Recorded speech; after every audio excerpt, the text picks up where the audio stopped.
Hello and welcome to the Soulful Goddess Living Podcast. My name is Tyra Omilade, and I use ancient wisdom to educate and empower women to unlock the goddess within so they can liberate themselves from trauma and limiting beliefs while stepping into their power, aligning to their life purpose, and creating a goddess-centered lifestyle. It's all about you, goddess, and I am so happy that you are here today. Enjoy this latest episode of my podcast.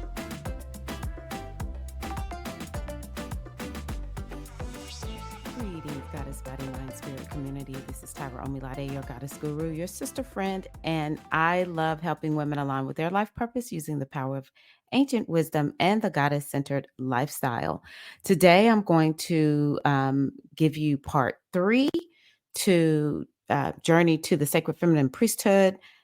My goal is, first of all, to log my journey. I also want to share my story because I think it's important for us to kind of look at all the signs that have been pointing all along to how we have been called to be a part of the priesthood.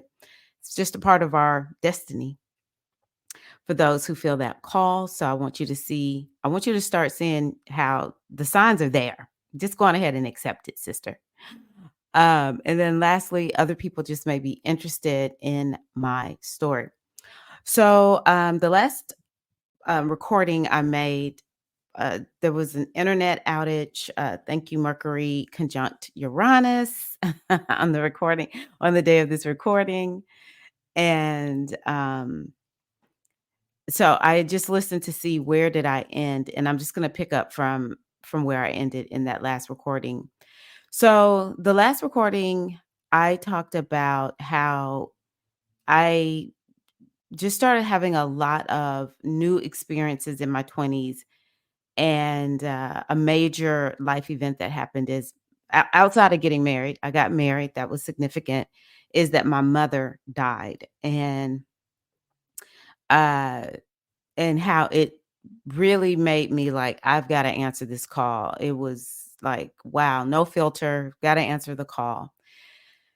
And so, yeah, right around my Saturn return, it was a little bit before my Saturn return when my mother passed. That's an astrological event that is about a time for maturing and growing up and really just defining life for yourself instead of going with what you have been taught.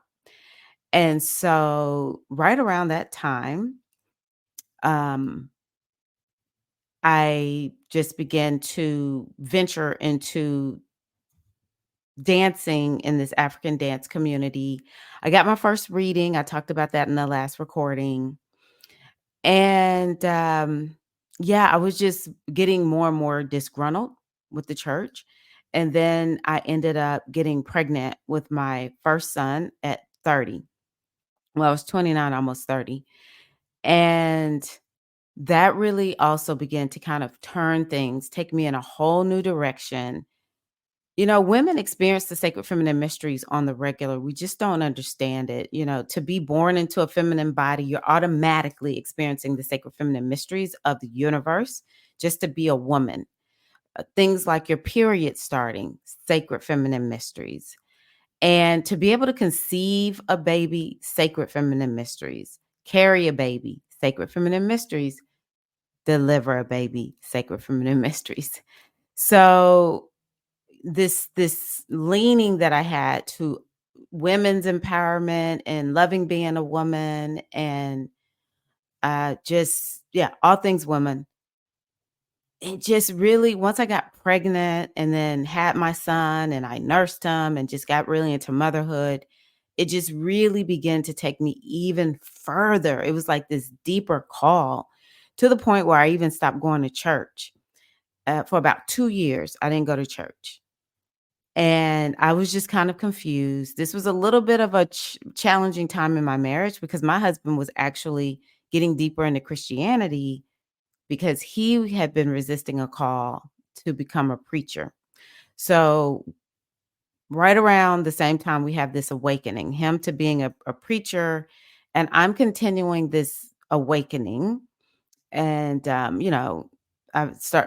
met some people, and within the first year of my son's birth, I met my teachers, Iya Oshinike and Baba Kolioso, who you'll hear me call Babaji. So I met them, and that was really when I was like, okay, I feel at home. I really feel like I'm in a good place. They're older. They were old enough to be my parents. They're older. I can, I'm gonna work with them because I really, it is something calling me. I can't explain it, but I've got to answer it. So the first thing that I did was I initiated into an African tradition because for me, knowing what my ancestors had before uh, slavery, I was like, I need to know. So I started my path into the Ifa tradition out of Nigeria officially right around 2002. And I got my elekes. And so that's a special ceremony and it's like the beginning. I'll just summarize it like that. The other thing that started happening was Babaji had this oracle that he used. And um, I decided I needed to learn how to use an oracle because I needed to be able to do my own readings, but I just love this oracle that he was using. It's called the Metu Neter, and so I bought the oracle. I bought the book that goes with it. The oracle, are by Ra'un Nefer Amen, and I started, studying and reading and reading and studying, and slowly but surely, next thing I know, I'm doing a really good job of doing readings for people. I'm like, huh. Something I didn't leave out, as a child, I was described as wise, although I was very green, I had a depth of wisdom about me. And so when I started to, be able to do these readings, it was like, huh, interesting. And my Babaji even said, you learned this very difficult oracle with nobody teaching you, not a human. He said the divinities taught you. So it was kind of like I started realizing, whoa, I have a gift of divination. I'm feeling at home in this African spiritual tradition, not fully. I must admit, not fully, but mostly. I was feeling at home within this African tradition. It felt like it had kind of like saved my life. And then I get pregnant a second time, right around the time my husband had fully accepted he's supposed to be a preacher. And it was actually a really good turning point in our marriage because his thing was, "Hey, I gotta go over here and be the best preacher I can be. I don't have time to be trying to figure out what you're doing or criticizing you for it." The main thing with us has always been be respectful. We just don't have the same spiritual path. Be respectful, and that's just how we've worked it out. Plus, we love each other. Yeah, this relationship has felt like something that we both really wanted in spite of both of us having um, these different spiritual paths. So he's doing his thing. I get pregnant and I get taken even deeper into the sacred feminine mysteries. I do need to pause because the first time I really had a major transformation in connecting to the wisdom, like the sacred feminine mysteries, even though I didn't know it at the time, was the day that my mother died. Because I was with my mother the moment she was talking to my mom. And I was saying, Mama, I know you need to leave. I know you're tired. If you need to leave, go on ahead. We're going to be fine, you know? And yeah, it's one of the most precious moments of my life, actually, to be there and pretty much usher my mother out of this world. Wow. Touched my heart to think about it. Whew. If there was ever a Thelma and Louise, it would be me and my mom. And, she ushered me into this world. And I just know it was the mothers and my deep, deep love for my mom that made me at that young, tender age of 27 just be like, "I will be here with you when you breathe your last breath, mom." But it was so pivotal to see death and to realize, wow, death is beautiful. I'm very fortunate that we accepted it, and so my mom was in hospice, and, I said, "Wow," you know, she just stopped breathing, and it took fear of death away from me, like, no fear, no question. I don't really know all the ins and outs of it, but I just knew that, um, it's not a scary thing, right? So, that was a hard, you know, introduction to the sacred feminine mysteries, but it really did. It was pivotal. It changed my worldview.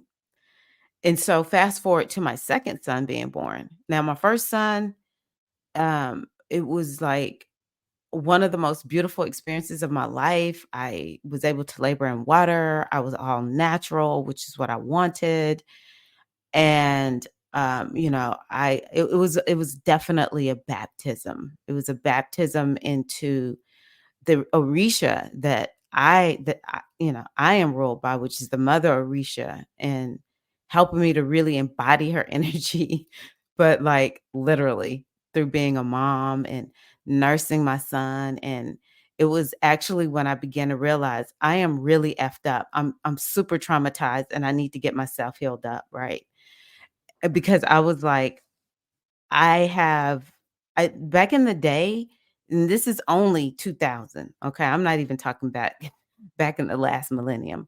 Or the last century. I'm just talking about, you know, this century, 2000. I did not have they were we were not talking about trauma back then. But what I did know was something is wrong with me, and this baby is depending on me to get healed up so I can be a good mama for him. Because again, my mom had changed my worldview, my mom's death. And so I was like, hey, I don't know how long they have with me. So I want to show up and be the best mom I can be. And I've got to get healed up. There was a lot of anger in me at times and lots of depression and stuff like that. So that was, like again, this initiation that I started having into me being a priestess. And then with the second son, I got pregnant super easily. I didn't even know I was pregnant initially. And I was super psychic during his pregnancy. And at this point, I really had just gotten into a stride as a mom. And, it was like there was something that was ultra fulfilling for me in being a mom, and just, again, this is like a sacred feminine mysteries type of situation because it just requires us to dig inside of ourselves in a way that is, like nothing else has made me have to dig within. So I'm ultra psychic. I'm connected to the mothers. I also have to say, I eventually went back to church, and it was because I just wanted to support my husband. I wanted our family to feel cohesive. So at and it was a guidance that I had gotten from my guides. They were like, "Hey, you need to go back to church." And this was before I actually knew who they were. At that point, it was just like there's a voice in my head. I even remember a time when I was a girl, I heard, like, I would leave the water on when I was brushing my teeth, and a voice was like, "Hey, don't leave the water on. We don't waste water." I was like, "Oh, okay." That was something I remember when I was in college. um, the dorm director and I were good friends, and we were hanging out, and I met her boyfriend, and I was just like, I thought to myself, "He's a cheater," but I didn't say anything because it was like a familiar voice, but it didn't say, like, "Tell her," or anything like that. Turned out he was, and I was like, "Oh my gosh." I heard a voice say that he was a cheater in my mind, but I didn't know what to do with it. She was like, "Why did you tell me?" I was like, "'Cause I didn't know what to do with it." Same voice, After my grandmother, I knew my paternal grandmother.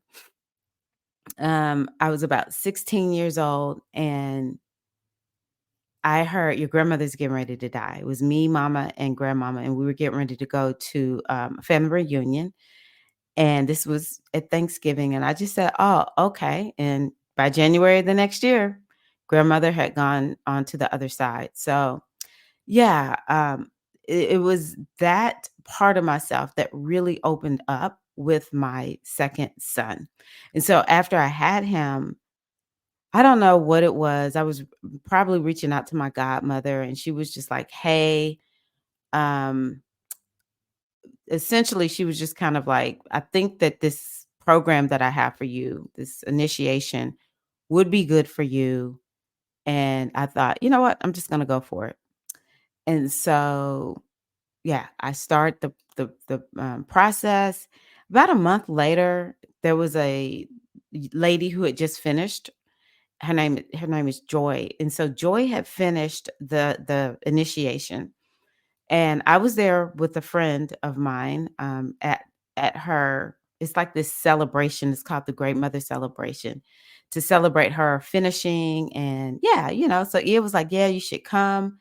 So me and my friend went, and a ear announced, "This is Joy Omise Un, priestess of the sacred feminine mysteries." And me and my friend looked at each other like, "Priestess?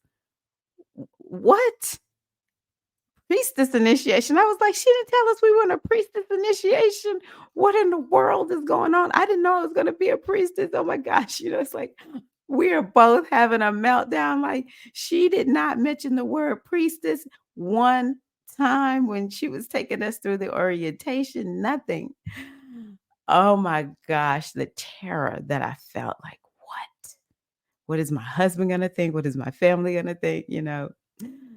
So, yeah, I found the great mother through my Ia, who found the great mother through her own spiritual journey. And so that was actually, though, when I was 33. I was 33 when I started, because my baby was 6 months old at that time. And so, wow, that was again that, I guess, like, pivotal moment number 4 of big moments in my life. And 1, 2, 3, 4, yes. Marriage, mother passing, baby 1, baby 2. Spellman is up there. Spellman is up there. So, yeah, I would say the journey to the priesthood will be one where, by all means necessary, the guides of the great mother, your guides, the ancestral mothers, the ancient mothers, they will conspire until to get you to wake up.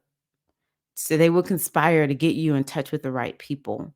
I often wonder what would have happened had my mother lived. And there's some days when I just wish so badly if I could just have even a few more years with my mother. I would, oh, I'd be so grateful. But I didn't. And the result of my mother passing, which I do think is by design for her, me, my dad, my brothers, whoever else, it's a lot of people that were involved whose lives were affected. And it was just what had to happen at that time for each of us. It's what we had all agreed to. So I accepted.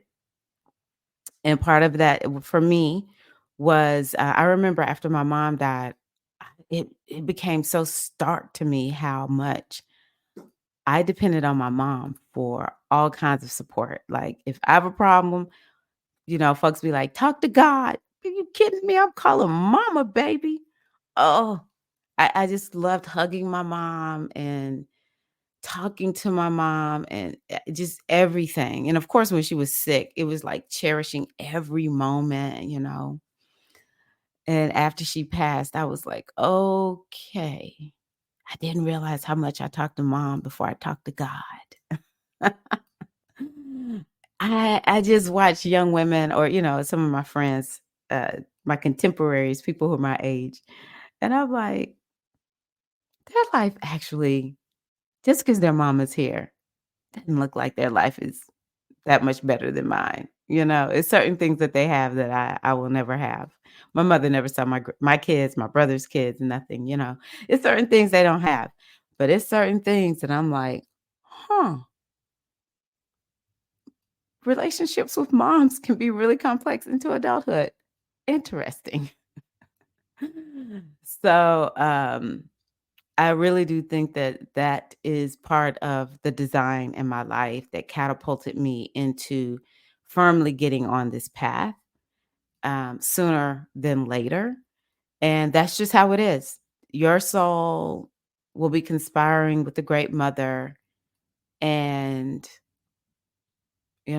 she'll just keep nudging you, nudging you, nudging you until one day you wake up and you're like, okay, mother.